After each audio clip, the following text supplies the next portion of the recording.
dinner's almost over? No, I can't. But what I can tell you is that my tummy is already grumbling for tonight's feast. Same. Yes. Absolutely. Big feast, then a nap. Yes. Have a great time. Oh, yeah. So we hope that all of you are enjoying a wonderful Thanksgiving Day too. If you are not in the United States, we hope you're having a wonderful Thursday. But here in the States, we are pretty pumped. We're pretty thankful for turkey. our families, our friends, the turkey, The ham. and you, our dear, dear listeners. So we know you might need a quick break from family, food, Turkey Day related drama. Oh, for sure. So that's why we're here. So without further ado, Welcome to Story Sirens, the podcast where we deep dive into myths and legends from around the world. I'm Yenny. and I'm Sarah. Today, I'm finally taking Yenny out camping. Metaphorically speaking, that is. Huh. The day any of you see Sarah take me out camping, please note it is either against my will or she bribed me with a bottle of Pinot Grigio and a brochure to a glamping spot. So You ask so much of me, but you know what? That's going to happen. That's going to happen. at a glamping spot. At a glamping. Now, someday I will manage to get both you and Jared to camp with me out in the wilderness. Alex, I already know, is a lost cause. That's okay. He can wait for us at the 5-star lodge at the end of it. But you may be wondering, dear listener, why we're talking about camping on Thanksgiving Day. Surely the reason won't make me more terrified of camping. Today we are adventuring into the mountains and talking about quite a few Appalachian folk stories. Yay? Special shout out to our listener, Kat, for requesting this. Which, speaking of, do you have something you'd like for us to cover on the story? Leave a comment or join our public Discord to let us know. The invite to the Discord is always in our show notes, and we've already got a list going of listener requests that we're already working on. So send yours in. Y'all have got some great ideas. If you've been with us for a while now, you do know that we did cover one Appalachian folk story way back in season 1 with Colin DeGraff called We love you, Colin. Mothman. Yes, we love you. We love you, Mothman! I do. He is a tortured soul, I'm telling you. He is a tortured soul. But to my absolute horror, the terrors persist. Because But so do I. there are way more myths that Yenny did not know about. Oh, yeah. All of which are 1 way creepier and 2 definitely leaving us nightmares during this Thanksgiving special. So you're welcome. That is true. You're so welcome. We'll be listing the most famous myths from here on out, with the exception of one. Oh, Yenny, don't be so mysterious. Do you want to hear about the one that we are not covering in this episode? Oh. It's about the Wampus Cat. Wow. Become a siren seeker to obtain extra goodies for your brain, your ears, your lore. And you can do that by subscribing via Apple Podcast or by becoming a monthly Ko-fi member and joining the ranks of siren seekers, charmed, or demigods. Oh. That's right, we have layers, Yes. like an onion or like everybody's favorite ogre. Oh my God. All right. Enough marketing, Sarah. But wait, one more. Okay, one more. In case you need a further break from all of the Turkey Day related drama, or you just want more sirens, which, you know, who doesn't? You can tune in to last year's Thanksgiving episode, once you're done listening to this one, which is all about mythical and magical foods. Ooh. So check out that episode from Thanksgiving Day 2024. It is in season 1. It is available to all listeners. And happy Thanksgiving. Yeah. Okay, now we can start, Yenny. We can start talking about the aliens. We are not talking about aliens this episode. Oh, are you sure about that, though? Because what about the story of these mysterious light thingies? Oh, you mean the Brown Mountain Lights? Yeah. For decades in the Brown Mountain in Burke County, North Carolina, there have been reported sightings of strange, sporadic lights on the mountain. Some say the lights move rapidly, almost impossible for the eye to keep track of. Others say the lights float slowly across the landscape. Some reports say the lights are red, others state the lights are blue, and still others say the lights are white, orange, or multicolored. The first ever claimed reported sighting of the strange lights was in 1771, Wow. before the United States was officially the United States. Now, we say a claimed sighting, because this has been debunked after historians found that the person who saw the lights wasn't even in North Carolina at the time. So, lying also predates our country. Yeah, there you go. We already knew this. But more believed sightings were reported in the mid to late 1800s, and there continues to be reports of the lights to this very day, here in the Lord's year of 2025. A key factor is how random the sightings are. Ain't that just the way? Yeah. There isn't a clear way to study this because of the fact that the lights appear at different times, in different locations in the sky, and for different durations of time. Mm-hmm. Just 2 years ago, astronomer, astrophysicist, and professor at Appalachian State University, Dr. Dan Canton, did an interview for the History Channel, which is actually available. We put the link down in the show notes. It's I think 5 minutes long. But still very interesting. Yes. Check him out. Creating a team, he set out 2 cameras and recorded every night for about 4 to 5 years. He was committed. We love dedication. We do. After years of nothing, the team finally captured 20 minutes of a mysterious light blinking for 30 seconds and then disappearing, only to reappear somewhere else. It was too high up in the sky to be considered a headlight or traffic light, and there were no streaks to indicate that it was a meteor. While Dr. Canton agrees that there's something paranormal about it, he also does believe that a good 80 to 90% of the sightings that we hear even today are just from onlookers who mistake regular man-made lights, like traffic lights and car headlights, and also the horizon to where the sky goes. Sometimes the lights are really close to that. So it just looks like it's high up in the sky, but it's not. So, crazily enough, we've also left on the show notes the actual website where you can see real-time photos of the cameras capturing Dr. Canton's, studies. So it's really, really cool. I love it. Mm-hmm. I love it. It's so eerie looking. Yeah. It's so cool. It's so cool.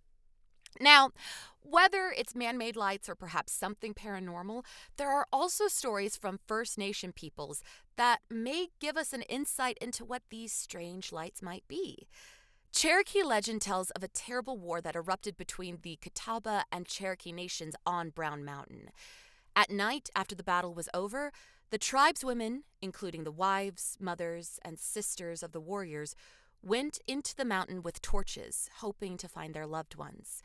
The legend states that the lights are none other than the spirits of the tribeswomen still searching for the warriors. Oh, that's so sad. I know. That makes me very sad. Now let's make it creepy. Let's talk about the Bell Witch, okay? Oh, boy. Yeah. Let's move a bit west to 19th century Tennessee, where another Appalachian folktale was brewing. Like my pun? I see what you did there. Yeah. I see. I'm very proud of that pun. John Bell and his family had moved to the Red River Bottomland in Robertson County, Tennessee, living in their log-built home for a decade in peace. Until strange things began happening. Now, before the strange things began happening, John saw a dog-like creature on his farm and tried to shoot it, but it escaped. Is anybody thinking of the Thing now? You know. Soon after, the family began hearing knocks around the home, scratching, and the sound of chains dragging on the floor. No. And the daughters, here's the worst part, the daughters complained that someone or something pinched them while they slept and pulled on their sheets. I don't like this, Yenny. Yet the family wasn't the only one receiving the hauntings, for their enslaved workers, remember, we're back in the day, also saw a strange dog-like creature and experienced all the Bell family had. So it was everybody was getting it. Yeah. Okay, so This was a pretty religious community, keep that in mind. And so John kept it quiet for as long as he could before confiding in a friend about this paranormal terror. The friend, obviously skeptical, decided to stay in their home and soon found himself walking out of the house. That would have been me. He just noped right out. I would have noped. He, too, had experienced all the Bell family had been experiencing. But unlike John, who had kept quiet, his friend gossiped about it to all the townsfolk. That's why you got to be careful about who you call friend. Friends, be thankful for your true friends, but also maybe take an inventory of the people who might not mean well in your life. Yeah. Now's the time. Yeah. Now's the time. So during this time, the thing bothering the family, I'm telling you, it's the thing. The thing. It started to speak, letting the family know it was the spirit of a witch by the name of Kate Batts. While she enjoyed scratching, pinching, and dragging her victims, she also apparently enjoyed talking about religion, and mainly her disapproval of it, and singing hymns. You know, she was a singer. I don't like any of this. I thought we were done with spooky stuff. So wait, here's the crazy thing. This becomes And this isn't crazy already? No, this becomes an attraction. Many people start visiting the People farm are stupid. and its poltergeist named the Bell Witch, including General Andrew Jackson. Sound familiar? Because that's our seventh president. Upon John Bell's death in December of 1820, the poltergeist disappeared and would only come visit the Bell family on random occasions, which most of the time was like, don't date this one man. And then like, yeah, that's what it says. That she told one of the daughters, don't date this guy. So I'm like, okay, maybe she's not that bad. Is she trying to be helpful? Yeah, I guess. So she would only speak also to John's son. When John Bell Jr. passed, the Bell Witch claimed that, I'm done. You know what? I'm just going to come back and haunt only some of the Bell relatives. Selective haunting. Okay. Now, while there hasn't been any relative afterwards that's claimed to be haunted, there's also no story that disproves of what happened in the early 1800s because apparently, supposedly, Andrew Jackson also said, like, if you ask me whether I'd go back to war or visit the Bell Witch again, I'll go back to war. Which I found crazy. And Andrew Jackson was kind of a hardcore dude. Yeah. So there's a reason he was nicknamed Old Hickory. Yeah, and you know, oh gosh, this Appalachian folktale has survived over a century. So a lot of people have gone to the house. You can actually still go to the same Bell house, and people need to stop going to these haunted places. Yeah, stop they stay there to these actively haunted places. Why would I want a witch to sing me hymns, pinch me, tell me all her things about religion, and then, oh my God, maybe BDSM people will like her. Oh, there it is. There's always something for someone. Anywho. Well, moving on. There are other strange creatures and inhabitants of the Appalachian region. And right now, we're going to talk about the Moon-Eyed people. So these mysterious figures appear in the folklore of the Cherokee and European settlers in the Appalachian region, obviously. Known as the Yunwi Tsunsi in Cherokee, if I'm mispronouncing that, I do apologize. They were described as small in stature with flat, round faces, pale skin, and facial hair. Their large blue eyes, which were highly sensitive to bright sunlight, and their nocturnal habits were their most distinguishing features. Some legends said that the Cherokee and the Moon-Eyed people were enemies, and that the Cherokee drove the Moon-Eyed people out during a battle at Fort Mountain. True believers claim this legend as fact due to the ruins at Fort Mountain, which dates sometime between 500 to 1500 AD, with no known creator. Other evidence of the Moon-Eyed people's existence include a 3-foot-tall soapstone statue depicting 2 oval-faced individuals, and the discovery of buried remains of several diminutive people, the tallest being 19 inches, outside of Sparta, Tennessee. Aliens. Or just really small people. I mean, come on now. Now, there are arguments as to whether the Moon-Eyed people were an actual people group who predated the Native Americans in the region.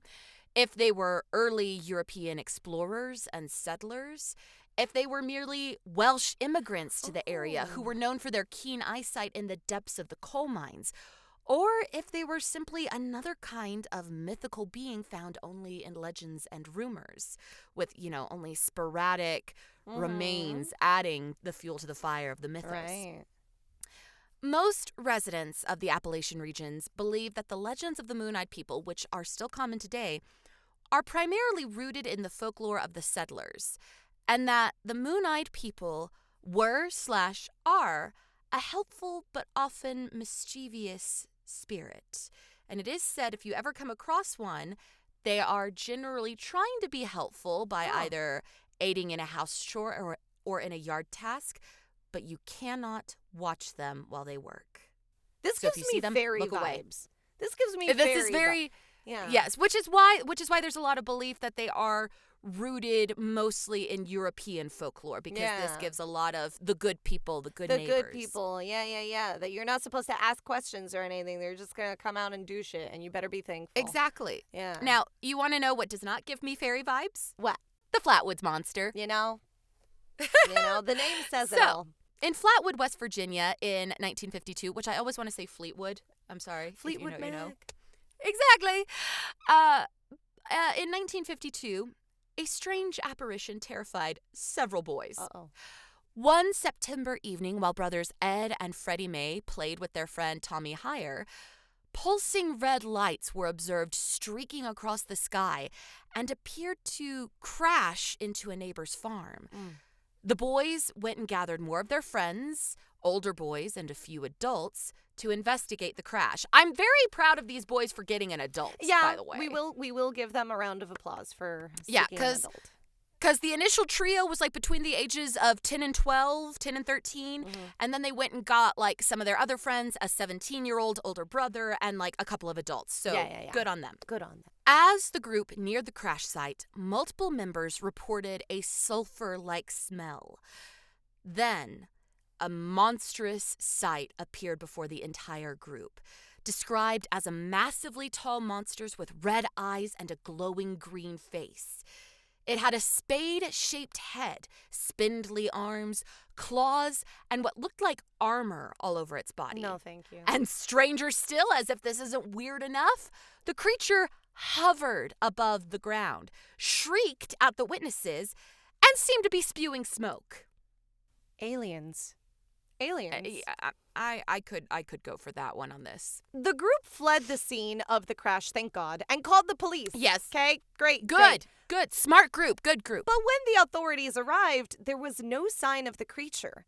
But that didn't stop the tale of what would later be known as the Flatwoods Monster from spreading.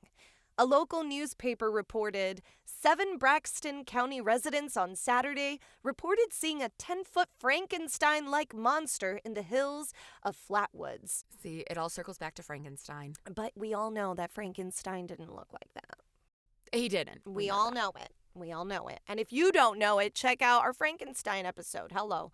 The story was a terrifying sensation for frightened locals and was a thrilling bit of media across the rest of the nation, with 2 of the eyewitnesses of the monster being flown to NYC for interviews.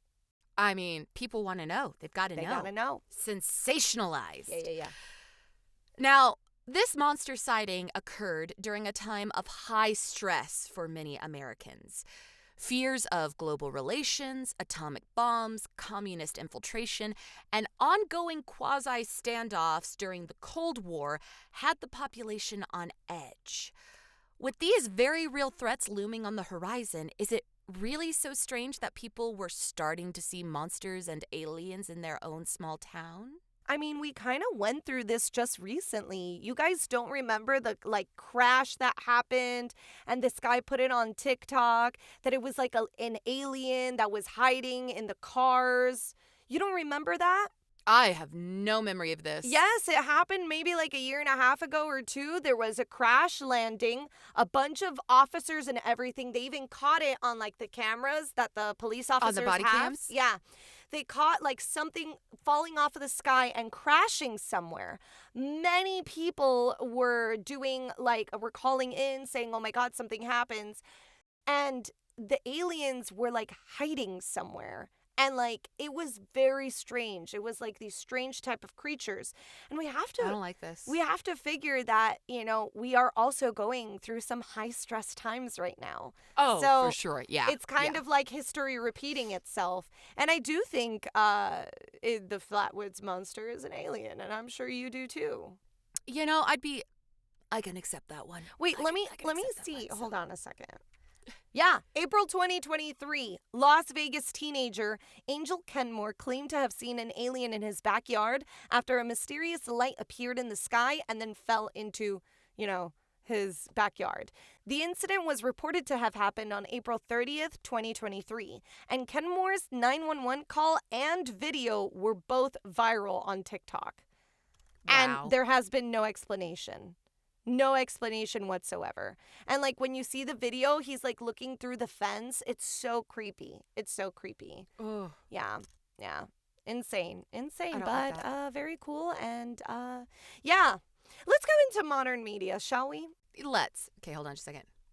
The X-Files, of course, love it. But the X-Files episode Field Trip featured the Brown Mountain Lights and a case revolving around them. Check it out. Yes. YouTuber Wendigoon has an hour-long special called The Haunting Mystery of the Brown Mountain Lights. The video has over 3.5 million views, so it's definitely worth I love it. Worth a watch. A&E has a 5-part miniseries called Cursed, the Bell Witch, which follows a direct descendant of the Bell family who is seeking a way to break the curse for his son's sake. Ooh, and I'm going to have to check this out because it doesn't have really good reviews. I started watching it. I didn't think it was bad. But it's definitely not like the best. Check out the Flatwoods Monster Museum in Sutton, West Virginia. And the Flatwoods Monster also makes an appearance in the anime Dandadan, like in the second episode. And I love the song, like the main song.